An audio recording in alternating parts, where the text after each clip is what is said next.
कि ये कहा जा रहा है कि भाई ये 2026 जो है वो घुसपैठ के नाम रहेगा, वो घुसपैठ के खिलाफ जो बीजेपी ने बिगुल फूका है उसके नाम रहेगा, कुल मिलाकर के एसआईआर के नाम रहेगा।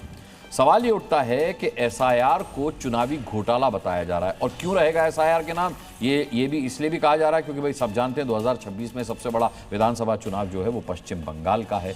तो कुल मिलाकर के क्या कि ये एसआईआर का मुद्दा ही प्रकाश में विधानसभा चुनाव जो पश्चिम बंगाल में उसके लिए लाया गया? क्योंकि अब ऐसा लग रहा है क्योंकि बिहार में तो घुसपैठिए मिले नहीं, तो पश्चिम बंगाल में क्या होगा फिर?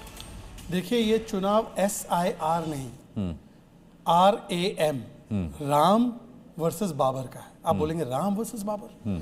R से राष्ट्रीय सुरक्षा, A से अर्थव्यवस्था, M से मेक बंगाल ग्रेट अगेन। आपको पता है एक समय था बंगाल की 22% की कंट्रीब्यूशन थी जीडीपी में, आज 5% है। 6 लाख करोड़ का डेट है। 100 रुपये हिंदुस्तानी कमाता था तो बंगाली 127 कमाता था, आज 70 रुपये कमाता है। HDI इंडेक्स में लोएस्ट है बंगाल, पर इसकी बात नहीं हो रही। ममता बनर्जी क्या कर रही है? बाबरी, भारी और भारत विरोधी। कैसे, मैं आपको बताता हूं। बाबरी बनाने का नारा लगा रहा है हुमायूं, उसको गिरफ्तार नहीं करती। जागो मां बोले तो गिरफ्तार हो जाते हैं या पिटाई हो जाती है। दूसरा बाहरी, ये वही ममता बनर्जी है ना जो ऐसे कागज उछाल के फेंकती थी, ऐसे कागज उछालती थी 2005 में कि यूपी और लेफ्ट ने अंदर आने दिया सबको। आज वही ममता बनर्जी जब SC बोलता है, सुप्रीम कोर्ट रोहिंग्या पे बोलता है, तो उनके नेता कल्याण बनर्जी विरोध करते हैं। जब SIR एक्टिविटी की जाती है तो उसका विरोध करती है।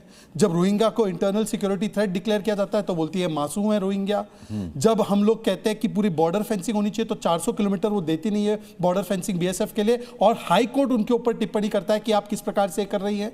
हमने तो 1.5 करोड़ घुसपैठियों को रोक दिया आने से, जो यूपी में आते थे अब नहीं आते, कहीं से नहीं आते, ना पंजाब से आते, ना दिल्ली त्रिपुरा से आते, ना आसाम से आते, ना गुजरात से आते, केवल बंगाल का रास्ता खुला है। और जब उनको डिटेक्ट, डिलीट और डिपोर्ट करना है तो वो जो है उत्पात मचाने लगती है। और आखिरी बात मैंने बोला भारत विरोधी, इसमें मैं 2 मिनट और 1 मिनट और लेकर बोलना चाहूंगा। कल आपने देखा, चलिए हमारे से 10 विरोध, उन्होंने वैसे बोला था कि भाई CAA में नागरिक चोरी हो जाएंगे, नागरिकता चोरी हो जाएगी, वक्फ में मस्जिद चोरी हो जाएगी, कुछ नहीं हुआ। सुप्रीम कोर्ट ने दोनों को हरी झंडी दिखाई। अब वो ये कहते कहते मोदी विरोध में कहती हैं कि पहलगाम जो है वो भारत ने करवाया, और केवल उन्होंने नहीं कहा। आज तो एक गजब हो गया, अभी घनश्याम जी आएंगे, उनका भी लेक्चर शुरू होगा, लेक्चर सीरीज। उनके भी एक नेता है सनातन पांडे। सनातन पांडे बोलते हैं कि पुलवामा भारत ने कराया। तो मैं पूछना चाहता हूं कि हमसे 10 बैर हो सकते हैं, पर पहलगाम और पुलवामा पर पाकिस्तान को क्लीन चिट क्यों देते हैं? और आखिरी बात, ये जो आपने कहा ना कि बिहार में डिटेक्ट नहीं हुए घुसपैठिए, अनुराग जी मैं आपको केवल करेक्ट कर लूं, 45 लाख वोटर्स जो है डिलीट हुए थे।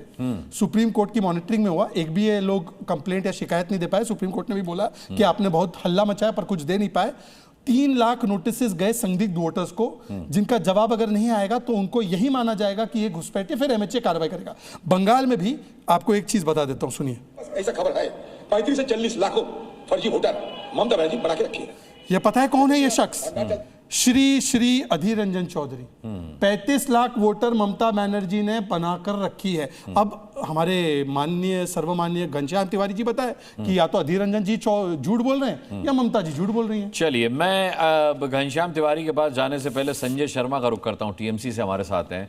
संजय शर्मा जी, अगर ये मान लिया जाए कि मंदिर निर्माण का ऐलान करके ममता बनर्जी सनातनी वोट पर सेंधमारी का प्लान बना रही हैं, तो क्या ये कहा जा सकता है कि SIR करवा के भारतीय जनता पार्टी ममता बनर्जी के वोट बैंक पर सेंधमारी कर रही है?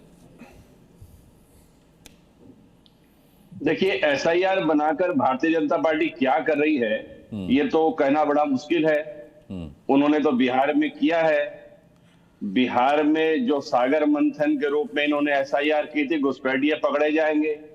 सागर मंथन से तो अमृत फटाफट निकला था, यहां से तो घुसपैठिए निकले नहीं है।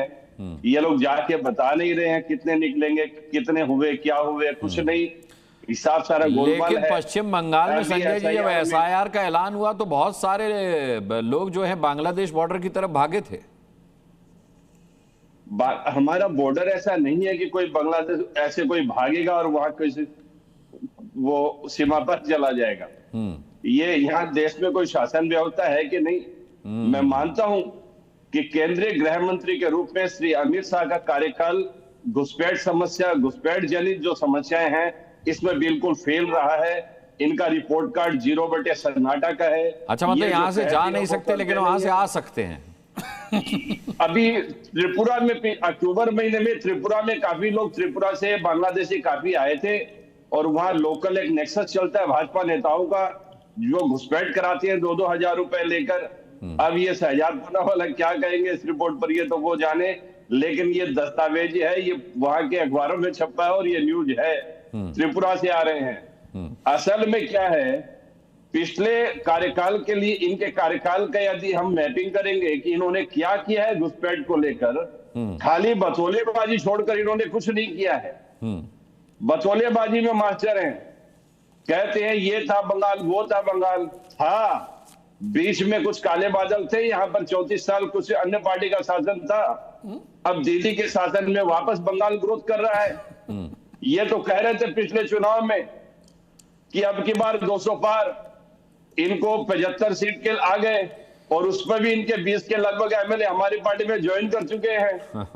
अब इस बार इनकी बारी है। लोकसभा में 18 थे, इस बार 12 हो गए 24 में, और अब की बार सीटें इनकी 40 के लगभग आएंगी। ये बात आप नोट कर लीजिएगा। ये कितने घुसपैठ के दावे करें, घुसपैठ की बात करें,